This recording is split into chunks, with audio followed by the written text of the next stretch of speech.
السلام علیکم ورحمۃ اللہ وبرکاتہ۔ الحمدللہ ثم الحمدللہ، ہمارا 21واں پارہ شروع ہو چکا ہے اور اس میں یہ سیکنڈ لیکچر ہے۔ نحمدہ ونصلی علی رسولہ الکریم، اما بعد، فاعوذ باللہ من الشیطان الرجیم، بسم اللہ الرحمن الرحیم۔ ربی شرح لی صدری ویسر لی امری واحلل عقدۃ من لسانی یفقہوا قولی واجعل لی وزیرا من اہلی رب زدنی علما رب زدنی علما۔ اللہم فقہنا فی الدین، اللہم فقہنا فی الدین، آمین ثم آمین۔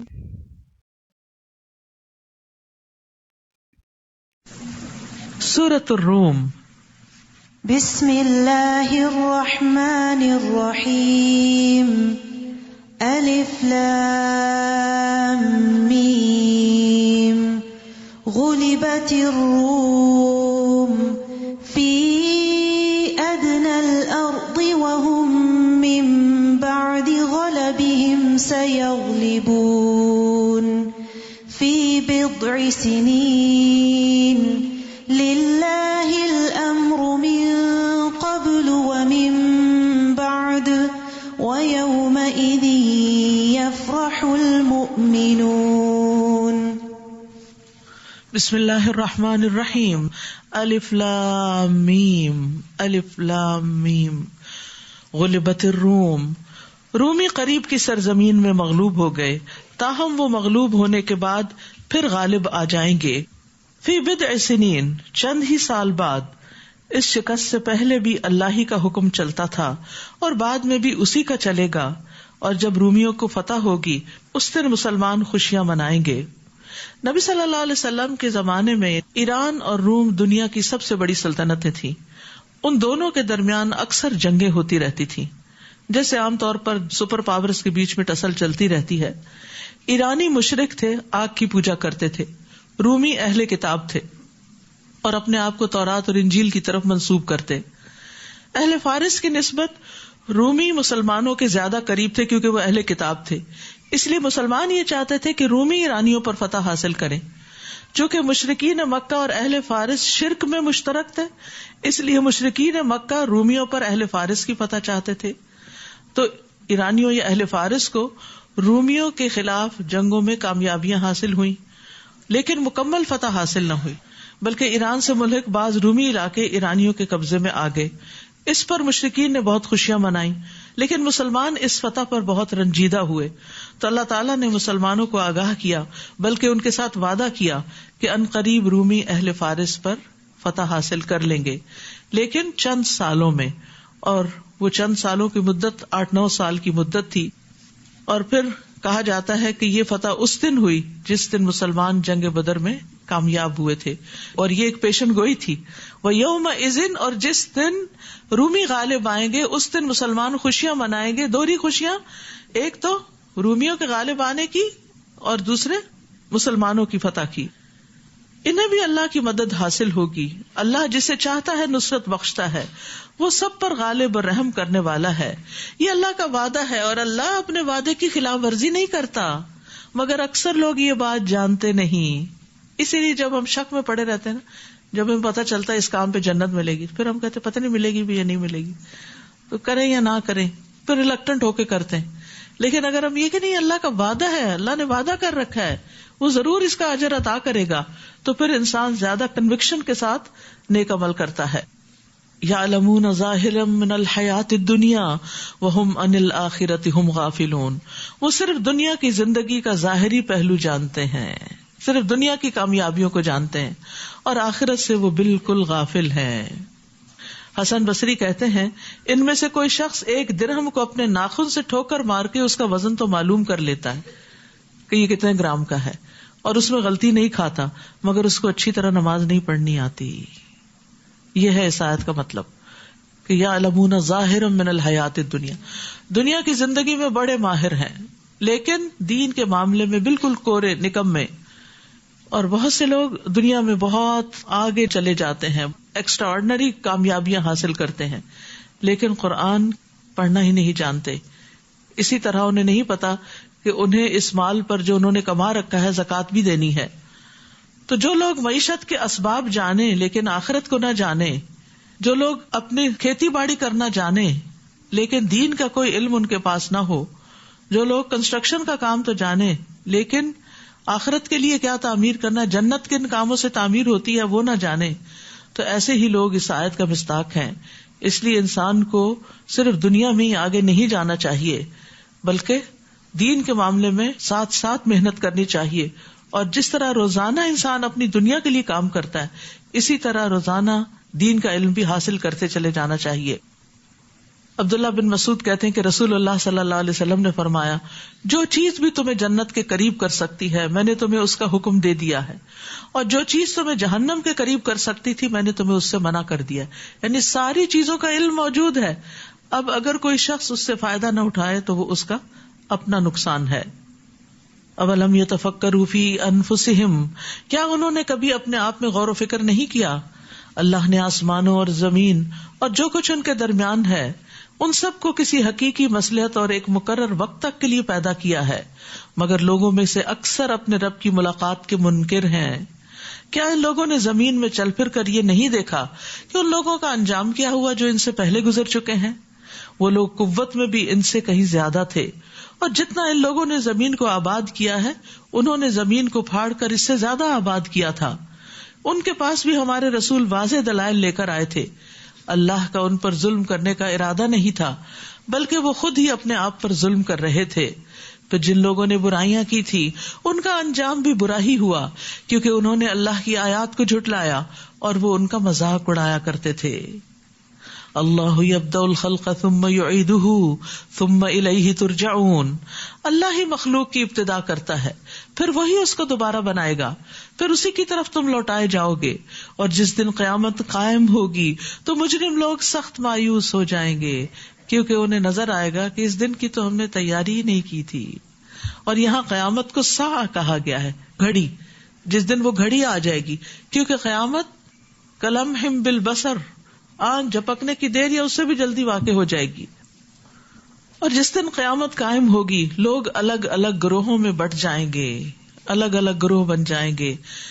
فَأَمَّا الَّذِينَ آمَنُوا وَعَمِلُوا الصَّالِحَاتِ فَهُمْ فِي رَوْضَةٍ يُحْبَرُونَ، یعنی جو لوگ ایمان لائے اور نیک عمل کیے تو وہ جنت کے باغیچوں میں خوش و خرم ہوں گے. وَأَمَّا الَّذِينَ كَفَرُوا وَكَذَّبُوا بِآيَاتِنَا وَلِقَاءِ الْآخِرَةِ فَأُولَئِكَ فِي الْعَذَابِ مُحْضَرُونَ، اور جنہوں نے کفر کیا اور ہماری آیات اور آخرت کی ملاقات کو جھٹلایا تو ایسے لوگوں کو عذاب میں رکھا جائے گا. فَسُبْحَانَ اللَّهِ حِينَ تُمْسُونَ وَحِينَ تُصْبِحُونَ، پس تم اللہ کی تسبیح کرو شام کے وقت بھی اور صبح کے وقت بھی، کیونکہ وہ سارے گناہوں کو مٹانے کا ذریعہ بن جاتی ہے، سورج غروب ہونے سے پہلے اور سورج طلوع ہونے سے پہلے. آسمانوں اور زمین میں اسی کے لیے حمد ہے، اور تسبیح کرو اس کی تیسرے پہر اور جبکہ تم پر ظہر کا وقت آتا ہے. وہی زندہ کو مردہ سے اور مردہ کو زندہ سے نکالتا ہے اور زمین کو اس کے مردہ ہونے کے بعد زندہ کرتا ہے. اسی طرح تم بھی مرنے کے بعد زمین سے نکالے جاؤ گے. یعنی اتنی خوبصورت یہ دلیل لگتی ہے مجھے کہ تم اپنے سامنے تخلیق کے عمل کو دیکھتے ہو کہ کس طرح مختلف چیزیں پیدا ہوتی ہیں اور ان کی پیدائش میں تمہارا کوئی ہاتھ نہیں ہوتا، وہ ایک قدرتی عمل کے نتیجے میں سامنے آ رہی ہوتی ہیں. تو اس کے پیچھے تو کوئی ہے نا، خود بخود تو نہیں ہو رہا. تو جو آج ان چیزوں کو بنا رہا ہے وہ کل بھی ان کو بنائے گا. اس سے دلیل ملتی ہے قیامت کے آنے کی، یوم الدین کے قائم ہونے کی. اور اس لیے یقین رکھنا چاہیے. انسان کے دل میں کبھی شک آ ہی جاتا ہے تو شک نہیں کرنا چاہیے. اگر کبھی شک آئے تو ایسے ہی دلائل پر غور کرے، اور یہ غور ہو نہیں سکتا جب تک آپ قرآن کا مطالعہ ساتھ ساتھ نہ کریں، کیونکہ آپ کو یہ دلیل بھی بھول جائے گی کچھ دنوں میں، کہیں بھی یاد رکھنی ہے شک کے موقع پر. تو جب دوبارہ پڑھیں گے تو پھر یاد آ جائے گا کہ ہاں واقعی جس رب نے اب آسمانوں کو پیدا کیا جبکہ یہ پہلے کچھ نہ تھے. زمین تو ہم جب سے پیدا ہوئے دیکھ رہے ہیں، لیکن بہت سی چیزیں تو زمین سے ہمارے سامنے اگتی ہوئی نظر آتی ہیں. انڈے سے چوزے نکلتے ہوئے ہمارے سامنے نظر آتے ہیں کہ یہ انڈے کے اندر یہ سب کچھ کہاں سے آ گیا. ہم نے تو یہ گوشت ووشت نہیں ڈالا تھا اندر جو چکن کے صورت میں نکلا ہے. تو یہ چیزیں انسان کو اس بات کا یقین دلاتی ہیں، اور انہی دلائل سے انسان کو سمجھایا گیا ہے کہ قیامت ضرور آئے گی. اور اس کی نشانیوں میں سے ایک یہ ہے کہ اس نے تمہیں مٹی سے پیدا کیا، پھر اب تم ایک انسان ہو جو ہر جگہ پھیل رہے ہو. آدم کی تخلیق مٹی سے ہوئی تھی. اور ایک نشانی یہ ہے کہ اس نے تمہاری ہی جنس سے تمہارے لیے بیویاں پیدا کی. حضرت حوا حضرت آدم کی پسلی سے پیدا کی گئی تھی، اور اس کے بعد عورتیں بھی یعنی آدم ہی کی اولاد ہیں. اور پھر کیوں پیدا کی؟ تاکہ تم ان کے پاس سکون حاصل کرو. اور ازواج کا لفظ جیسے کہ پہلے بھی میں نے عرض کیا کہ میاں بیوی دونوں کے لیے آتا ہے، تو دونوں کا اکٹھا ہونا اس کا پرائمری مقصد کیا ہے کہ ایک دوسرے سے انس حاصل کرو، ایک دوسرے سے سکون پاؤ. اور اس نے تمہارے درمیان محبت اور رحمت پیدا کر دی. یہ بھی بہت حیران کن چیز ہے کہ دو بالکل اجنبی لوگ ہوتے ہیں، جو ہی نکاح کے رشتے میں بنتے ہیں دونوں کے درمیان ایک محبت پیدا ہو جاتی ہے جو کسی اور کے ساتھ نہیں ہوتی، اور انسان ایک دوسرے کی اس طرح کیئر کرنے لگتا ہے جو شاید کسی اور کی ہو. غور و فکر کرنے والوں کے لیے اس میں کئی نشانیاں ہیں. یعنی اللہ تعالیٰ نے جو تخلیق کیا انسان کو تو صرف ہڈیاں اور گوشت کا ڈھانچہ بنا کے اس کے اندر خون نہیں دوڑا دیا یا اس کے کچھ مسلس نہیں بنا دیے، بلکہ اس کے اندر دل رکھا اور دل میں جذبات رکھے، اور ان جذبات کی تسکین کے لیے بھی سامان پیدا کیے. اس کے اندر جنسی خواہش رکھی اور اس خواہش کی تکمیل کے لیے پھر انتظام بھی کیا، بندوبست بھی کیا. تو یہاں پر میاں بیوی کی باہم محبت اللہ کی نشانیوں میں سے ایک نشانی قرار دی گئی ہے کہ اللہ تعالیٰ نے ان کے درمیان صرف محبت نہیں رحمت کو بھی ڈالا. اور آپ دیکھیے کہ یہ جو رحمت ہوتی ہے اسی کی وجہ سے انسان ایک دوسرے کی کیئر کرتا ہے. اور بہترین بیوی کون ہوتی ہے؟ جو شوہر کی کیئر کرے. اور بہترین شوہر کون ہے؟ جو بیوی کی کیئر کرے. ابن عباس رضی اللہ عنہ سے مروی ہے کہ نبی صلی اللہ علیہ وسلم نے فرمایا، تم میں سے بہتر شخص وہ ہے جو اپنی بیویوں کے لیے اچھا ہے. حسن بصری سے مرسلن روایت ہے کہ اللہ تعالیٰ کے نزدیک پسندیدہ بندے وہ ہیں جو اپنے اہل و عیال کو، اپنے گھر والوں کو سب سے زیادہ نفع دینے والے. اسی طرح نبی صلی اللہ علیہ وسلم نے حضرت عمرو بن العاص کے سوال پر کہ آپ کو سب سے زیادہ کس سے محبت ہے، علل اعلان بتا دیا تھا کہ حضرت عائشہ سے. تو اس سے پتہ چلتا ہے کہ اگر بیوی کے لیے دل میں محبت ہے تو اس کا ذکر کرنا یا اظہار کرنے میں بھی کوئی حرج نہیں، اور ہونی چاہیے. حضرت عائشہ کہتی ہیں، میں حیض کی حالت میں پانی پیتی تھی اور برتن نبی صلی اللہ علیہ وسلم کو دے دیتی، آپ اسی جگہ سے منہ رکھ کر پانی پیتے جہاں سے میں نے پیا ہوتا. میں ہڈی سے گوشت کھا کر وہ ہڈی نبی صلی اللہ علیہ وسلم کو دے دیتی تو آپ اسی جگہ سے کھاتے تھے جہاں سے میں نے کھایا ہوتا، حالانکہ میں حیض کی حالت میں ہوتی تھی. یعنی حیض کی حالت میں عورت کوئی اچھوت نہیں ہو جاتی. اسی طرح جو عورت شوہر سے محبت کرتی ہے اس کی بھی فضیلت ہے. نبی صلی اللہ علیہ وسلم نے فرمایا، کیا میں تمہیں ان عورتوں کی خبر نہ دوں جو جنت میں ہوگی؟ ہم نے عرض کیا، ضرور ہے اللہ کے رسول.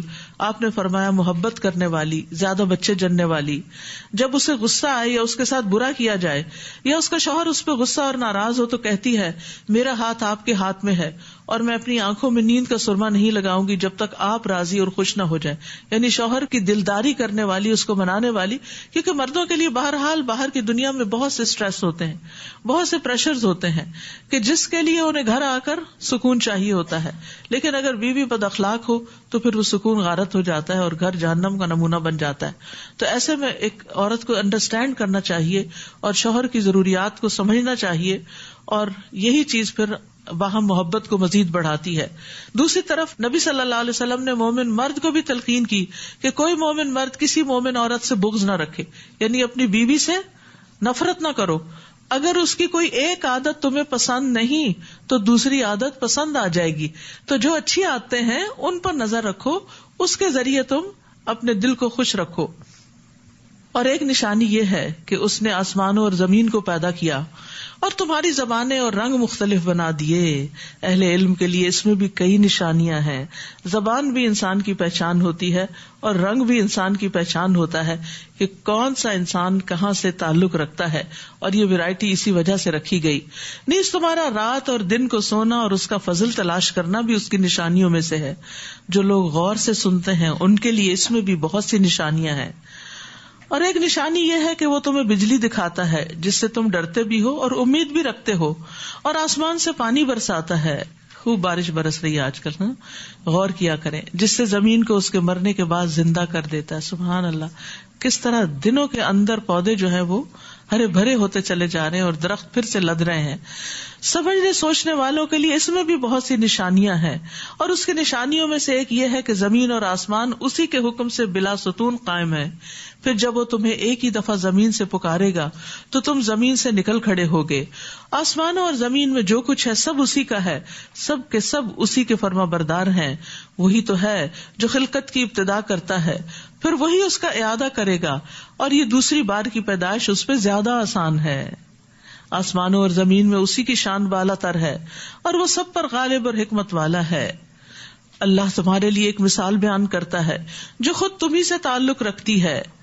تمہارے کچھ غلام ہو، اور جو کچھ ہم نے تمہیں رزق دے رکھا ہے اس میں تم اور وہ غلام برابر شریک ہو جائیں، تو کیا تم ایسا گوارا کر سکتے ہو؟ تم ان سے ایسے ہی ڈرو گے جیسے اپنے ہمسروں سے ڈرتے ہو. سمجھنے سوچنے والوں کے لیے ہم ایسے ہی اپنی آیات کھول کر بیان کرتے ہیں. بلکہ حقیقت یہ ہے کہ ان ظالموں نے بغیر علم کے اپنی خواہشات کی پیروی کر رکھی ہے. پھر جسے اللہ نے گمراہ کر دیا ہو اسے کون راہ راست پر لا سکتا ہے، اور ان کا کوئی مددگار بھی نہ ہو. لہٰذا اے نبی یکسو ہو کر اپنا رخ دین کی طرف کر دو. فَأَقِمْ وَجْهَكَ لِلدِّينِ حَنِيفًا، یہی فطرت الہی ہے جس پر اس نے لوگوں کو پیدا کیا، یعنی یہ دین انسان کے اندر رکھ دیا گیا ہے، اس کی پروگرامنگ کر دی گئی ہے. اللہ کی اس خلقت میں کوئی رد و بدل نہیں ہو سکتا. یہی درست دین ہے، لیکن اکثر لوگ جانتے نہیں. تو بات یہ ہے کہ اس آیت سے بھی اور پھر ایک حدیث سے بھی یہ پتہ چلتا ہے کہ ہر بچے کی پیدائش فطرت پر ہوتی ہے، یعنی اصل دین پر ہی ہوتی ہے. پھر اس کے ماں باپ اسے یہودی، نصرانی یا مجوسی بنا دیتے ہیں. تو اللہ سبحانہ تعالیٰ نے بندوں کو اپنی عبادت کے لیے پیدا کیا، اور تمام انبیاء کو یہی پیغام دے کے بھیجا کہ وہ ایک اللہ کی عبادت کی طرف لوگوں کو بلائیں. اسی کی طرف رجوع کرتے ہوئے اسی بات پہ قائم ہو جاؤ، اور اس سے ڈرتے رہو، اور نماز قائم کرو، اور ان مشرکوں سے نہ ہو جاؤ جنہوں نے اپنا دین الگ کر لیا اور گروہوں میں بٹ گئے. ہر گروہ کے پاس جو کچھ ہے اسی پر خوش ہے. یہ بھی انسان کی ایک بڑی کمزوری ہے کہ جس طریقے پر یا جس راستے پر وہ ہوتا ہے اسی پر ہی وہ خوش رہتا ہے، اور حق کو جاننے کی کوشش نہیں کرتا.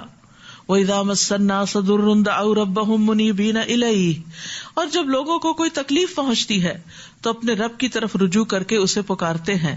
پھر جب وہ انہیں اپنی رحمت کا مزہ چکھاتا ہے تو اس وقت ان میں سے کچھ لوگ اپنے رب سے شرک کرنے لگتے ہیں تاکہ اس نعمت کی ناشکری کریں جو ہم نے انہیں دے رکھی ہے. بس مزے کر لو، جلد ہی تمہیں حقیقت معلوم ہو جائے گی. یا ہم نے ان پر کوئی دلیل اتاری ہے جو اس شرک کو صحیح بتاتی ہو، یعنی شرک کرنے کی دلیل کیا ہے سوائے اس کے کہ باپ دادا کی پیروی ہے. اور جب ہم لوگوں کو اپنی رحمت کا مزہ چکھاتے ہیں تو یہ اترانے لگتے ہیں، اور جب ان کے اپنے اعمال کی وجہ سے انہیں کوئی تکلیف پہنچتی ہے تو مایوس ہو جاتے ہیں. مصیبت پہنچنے پر مایوس ہونے کی بجائے گناہوں کو چھوڑنا ضروری ہے. مایوسی سے تکلیف دور نہیں ہوتی، نا امید ہونے سے، ہمت ہار دینے سے، فیڈ اپ ہو جانے سے تکلیف دور نہیں ہوتی. تکلیف دور ہوتی ہے نافرمانیاں چھوڑنے سے، کہ انسان اللہ کی کوئی بھی نافرمانی ایسی کر رہا ہے، کوئی گناہ ایسا کر رہا ہے تو اس کو چھوڑ دے. تو یہاں پر یہ کہا جا رہا ہے کہ جب ان پر کوئی تکلیف آتی ہے تو بجائے اس کے کہ وہ نافرمانی چھوڑے، اللہ کی طرف رجوع کرے، وہ مایوس ہو جاتے ہیں.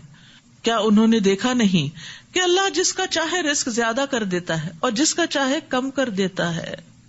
ایمان لانے والوں کے لیے اس میں بھی کئی نشانیاں ہیں، یعنی مالی اعتبار سے اپ اینڈ ڈاؤن زندگی کا ایک حصہ ہے، اور یہ بھی انسان کو بہت کچھ سکھاتا ہے. یعنی جب آپ کی مثلاً ایک اچھی بھلی جاب ہوتی ہے اور اچانک چلی جاتی، اس وقت جس طرح آپ سوچتے کہ میری کہاں غلطی تھی، میں نے کیا کوتاہی کی، مجھے اس جاب سے کیوں نکالا گیا، میری کون سی ویکنس تھی، اتنا زیادہ انسان اپنا محاسبہ کرتا ہے کہ جو عام حالات میں ایک روٹین کی نارمل لائف جب گزر رہی ہوتی تو بالکل نہیں کرتا. آپ کا بزنس تھا بہت اچھا، اس میں کوئی نقصان ہو گیا کسی بھی طرح سے، تو جب رزق میں کمی آتی ہے تو انسان لازماً اللہ کی طرف متوجہ ہوتا ہے. اور وہ متوجہ دو طرح ہوتا ہے، ایک اللہ سے ناراض ہو کے اور ایک اللہ کو راضی کرنے کے لیے. تو کچھ لوگ ایسے ہوتے ہیں کہ جب ان پر کوئی مصیبت آتی ہے تو وہ اللہ سے ناراض ہو جاتے ہیں، اور کچھ لوگ اللہ کو راضی کرنے کی کوشش کرتے ہیں. کیونکہ حدیث میں آتا ہے کہ بعض اوقات بندے کو ایک رزق ملنا ہوتا ہے لیکن اس کے گناہ کی وجہ سے اس کو اس رزق سے محروم کر دیا جاتا ہے. تو ہمیں نہیں پتا کہ ہم پر کوئی مشکل آئی تو کیوں آئی.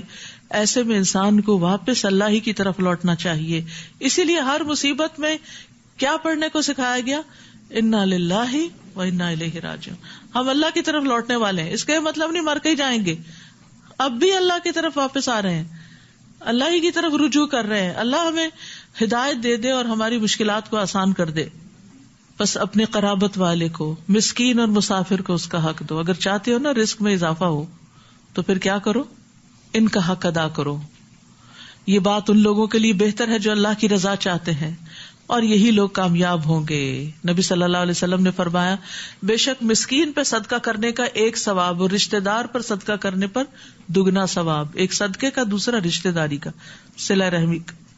نبی صلی اللہ علیہ وسلم نے فرمایا, بے شک سب سے افضل صدقہ وہ ہے جو اس رشتہ دار پہ کیا جائے جو پوشیدہ دشمنی رکھنے کی بنا پر تم سے اعراض کرے.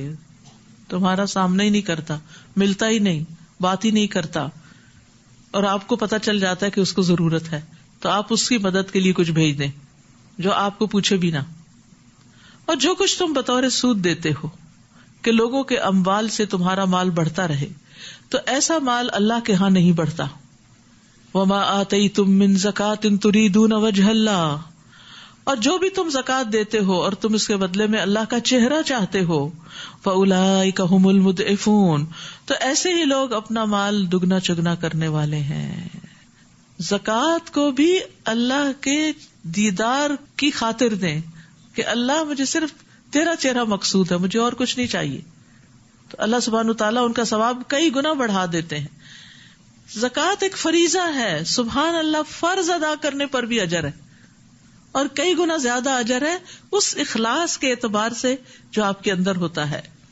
اور زکات ادا کرنے والوں کے لیے نہ کوئی خوف ہوگا اور نہ ہی وہ غمگین ہوں گے. مال کا شر اور وبال دور کرنے کا ذریعہ ہے زکات.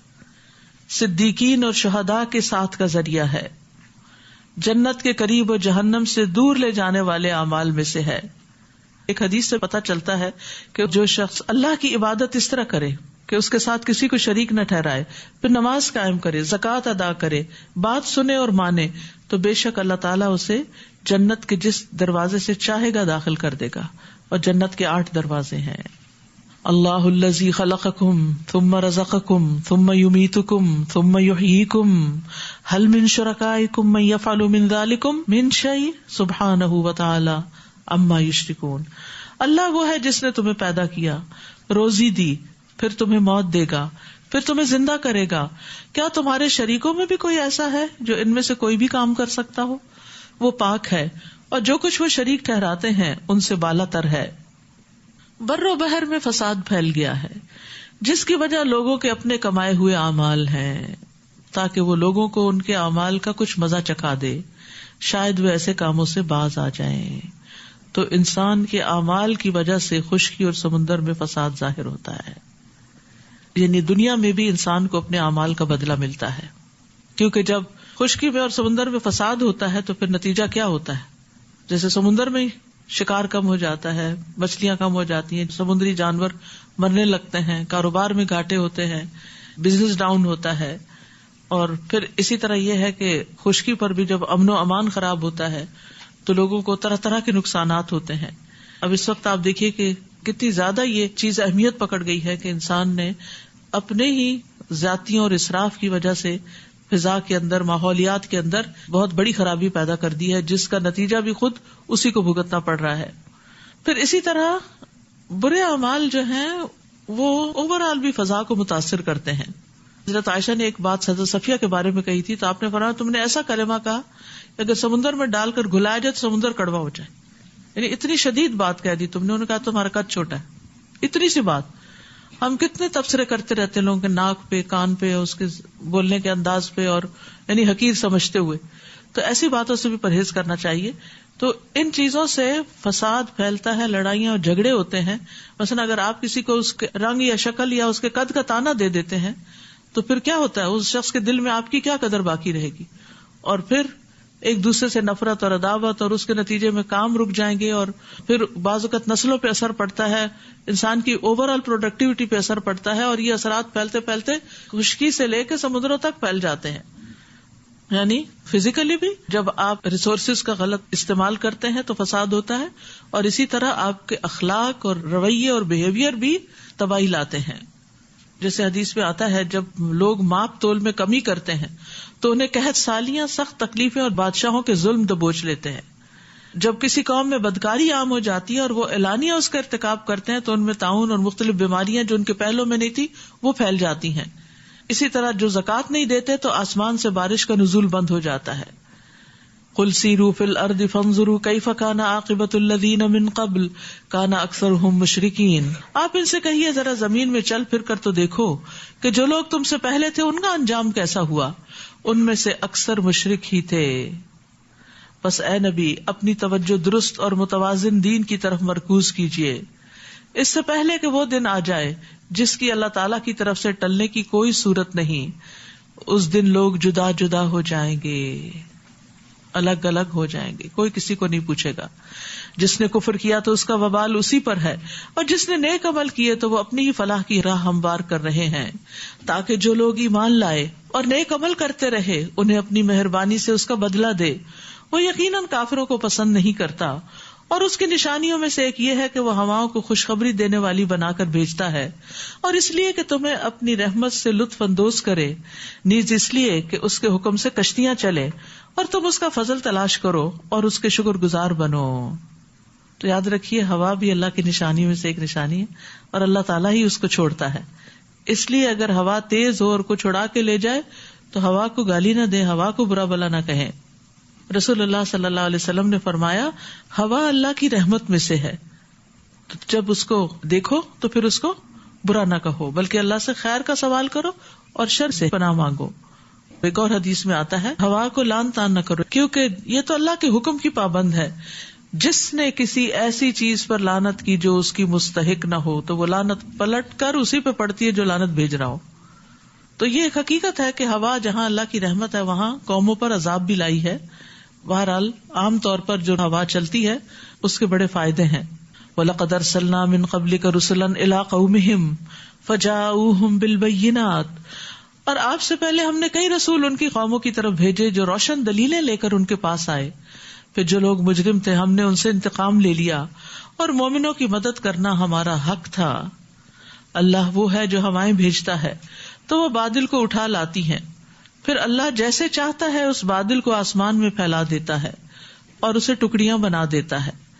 پھر تو دیکھتا ہے کہ بارش کے قطرے اس میں سے نکل آتے ہیں. پھر جب اللہ اپنے بندوں میں سے جن پر چاہے بارش برسا دیتا ہے تو وہ خوش ہو جاتے ہیں. اور یہ سارا منظر ہم دیکھتے رہتے ہیں. ہوا چلتی ہے، بادل آتے ہیں، پھر بادل اکٹھے ہوتے ہیں، پھر بارش برستی ہے، پھر بندے خوش ہو جاتے ہیں کیونکہ فضا دھل جاتی ہے، ہر چیز نکھر جاتی ہے. تو اس کے فائدے ہی فائدے ہیں ایز لانگ ایز وہ اپنی لمٹ کے اندر ہو. حالانکہ وہ اس بارش کے برسنے سے پہلے مایوس ہو چکے تھے. فانظر الی آثار رحمت اللہ. اب اللہ کی رحمت کے نتائج پر غور کیجئے کہ وہ کیسے زمین کو مردہ ہونے کے بعد زندہ کر دیتا ہے. یقیناً وہی مردوں کو زندگی بخشنے والا اور وہی ہر چیز پر قادر ہے. اور اگر ہم ایسی ہوا بھیج دیں جس کے اثر سے وہ اپنی کھیتی کو زرد پڑتا دیکھیں تو اس کے بعد وہ ناشکری کرتے ہیں. یعنی جب ہوا تکلیف لاتی ہے تو پھر توبہ کرنے کی بجائے ناشکری کرنے لگ جاتے ہیں. فَإِنَّكَ لَا تُسْمِعُ الْمَوْتَىٰ وَلَا تُسْمِعُ الصُّمَّ الدُّعَاءَ إِذَا وَلَّوْا مُدْبِرِينَ. اے نبی آپ تو نہ مردوں کو سنا سکتے ہیں اور نہ بہروں کو اپنی پکار سنا سکتے ہیں جبکہ وہ پیٹ پھیرے بھاگے جا رہے ہوں، اور نہ ہی آپ اندھوں کو ان کی گمراہی سے نکال کر ہدایت دے سکتے ہیں. آپ تو صرف انہیں سنا سکتے ہیں جو ہماری آیات پر ایمان رکھتے ہیں اور وہ سر تسلیم خم کر دیتے ہیں. اللہ الذی خلقکم من ضعف ثم جعل من بعد ضعف قوة ثم جعل من بعد قوة ضعفا وشیبہ یخلق ما یشاء وهو العلیم القدیر. اللہ وہ ہے جس نے تمہیں کمزور سی حالت میں پیدا کیا، پھر اس کمزوری کے بعد تمہیں قوت بخشی، پھر اس قوت کے بعد تمہیں کمزور بوڑھا بنا دیا. بچپن میں انسان کمزور ہوتا ہے، جوانی میں طاقتور ہو جاتا ہے، بڑھاپے میں پھر بچہ بن جاتا ہے. وہ جیسے چاہے پیدا کرتا ہے اور وہ سب کچھ جاننے والا اور قدرت والا ہے. یعنی سبحان اللہ، ایک وقت ہوتا ہے زندگی کا انسان جو کچھ کھاتا ہے وہ جسم کو لگتا چلا جاتا ہے اور انسان اسٹرانگ ہوتا چلا جاتا ہے. جیسے بچہ ہے، بچے جو بھی کھاتے ہیں پھر وہ بڑھنا شروع ہو جاتے ہیں، طاقتور ہو جاتے ہیں اور پورے جوبن پہ آ جاتے ہیں. پھر کچھ عرصہ جوانی سے متمتع ہوتے ہیں, وہی کچھ کھاتے رہتے ہیں, لیکن اب جسم قبول کرنے سے انکار کر دیتا ہے, اور وہی غذائیں کھاتے ہوئے بھی انسان کمزور پڑ جاتا ہے, اور ایکسٹرا پھر وٹامنز اور ایکسٹرا پلز لینی پڑتی ہیں تاکہ انسان اپنے آپ کو چلا سکے. اور پھر ایک وقت آتا ہے کہ وہ پلز وغیرہ بھی کام کرنا چھوڑ دیتی ہیں, باڈی بھی کام کرنا چھوڑ دیتی ہے, اور انسان بالکل بے بسی کی عالم میں پہنچ جاتا ہے کہ جس میں وہ نہ اپنے کھانے پہ قادر ہے اور نہ کھایا ہوا جسم سے باہر لانے پہ قادر ہوتا ہے. تو اللہ سبحانہ وتعالیٰ سب کو ایسی ارذل العمر سے بچائے. لیکن یہ ہمیں نشانی یاد رکھنی چاہیے کہ یہ اللہ کی نشانیوں میں سے ہے, اس کا بھی کوئی مقصد ہے تاکہ انسان اپنی حقیقت پر غور کرے, کسی تکبر میں مبتلا نہ ہو, اور یہ یاد رکھے کہ اصل طاقت کسی اور کی ہے, اللہ رب العزت کی ہے, کہ جس نے ایک ہی کھانے اور پانی کو انسان کی قوت کا ذریعہ بھی بنایا, اور وہی سب کچھ ہوتے ہوئے انسان کمزور بھی پڑ گیا. اور جس دن قیامت قائم ہوگی تو مجرم لوگ قسمیں کھا کھا کر کہیں گے ہم تو ایک گھڑی سے زیادہ نہیں ٹھہرے تھے, دنیا میں بس ایک گھڑی ٹھہرے ہیں. اس طرح وہ دنیا میں بھی غلط اندازے لگایا کرتے تھے. دنیا میں آخرت کے بارے میں ان کو یقین نہیں تھا, اور آخرت میں جا کے دنیا کے بارے میں ان کے اندازے غلط ثابت ہوئے. وقال الذین اوتوا العلم والایمان, اور جنہیں علم اور ایمان دیا گیا تھا وہ کہیں گے تم تو اللہ کی کتاب کے مطابق روز حشر تک پڑے رہے, سو یہی ہے حشر کا دن, لیکن تم تو اسے حق نہ جانتے تھے. فَيَوْمَئِذٍ لَا يَنْفَعُ الَّذِينَ ظَلَمُوا مَعْذِرَتُهُمْ وَلَا هُمْ يُسْتَعْتَبُونَ, بس اس دن ظالموں کو نہ ان کی معذرت کچھ فائدہ دے گی اور نہ ہی ان سے مطالبہ کیا جائے گا کہ وہ رب کو راضی کر لیں. ہم نے اس قرآن میں لوگوں کے لیے ہر طرح کی مثالیں بیان کر دی ہیں, اور اگر آپ ان کے پاس کوئی معجزہ لے بھی آئیں تو کافر لوگ یہی کہیں گے کہ تم جھوٹے ہو. اسی طرح اللہ ان لوگوں کے دلوں پہ مہر لگا دیتا ہے جو حق بات کو نہیں سمجھتے. فاصبر ان وعد اللہ حق ولا یستخفنک الذین لا یوقنون, لہذا آپ صبر کیجئے, اللہ کا وعدہ سچا ہے, ایسا نہ ہو کہ جو لوگ یقین نہیں کرتے وہ آپ کو ہلکا بنا دیں.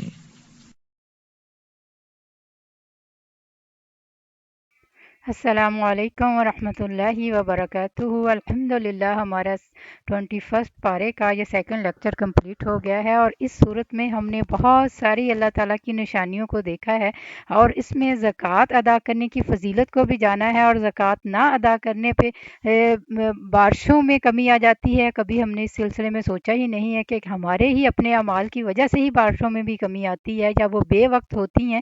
تو اس لیے ان چیزوں کو جاننا اور ان کو بر وقت ادا کرنا بے حد ضروری ہے, اور بار بار کائنات کی نشانیوں پہ غور کرنا بھی ایک عبادت ہے. اور اللہ تعالیٰ اس سلسلے میں ہماری مدد فرمائے, رہنمائی فرمائے. اور بہنوں سے گزارش ہے کہ پلیز اپنے اس چینل کو سبسکرائب کریں, اپنی دوسری بہنوں تک پہنچائیں تاکہ وہ بھی اس خیر سے فائدہ اٹھا سکیں اور اپنی نسلوں کی بہتر تربیت کر سکیں. اور اللہ تعالیٰ ہماری اس کوشش کو قبول فرمائے. ربنا تقبل منا انك انت السميع العليم وتب علينا انك انت التواب الرحيم. سبحان ربك رب العزة عما يصفون, سلام على المرسلين, الحمد لله رب العالمين. سبحانك اللهم وبحمدك أشهد أن لا إله إلا أنت أستغفرك وأتوب إليك. السلام علیکم ورحمۃ اللہ وبرکاتہ.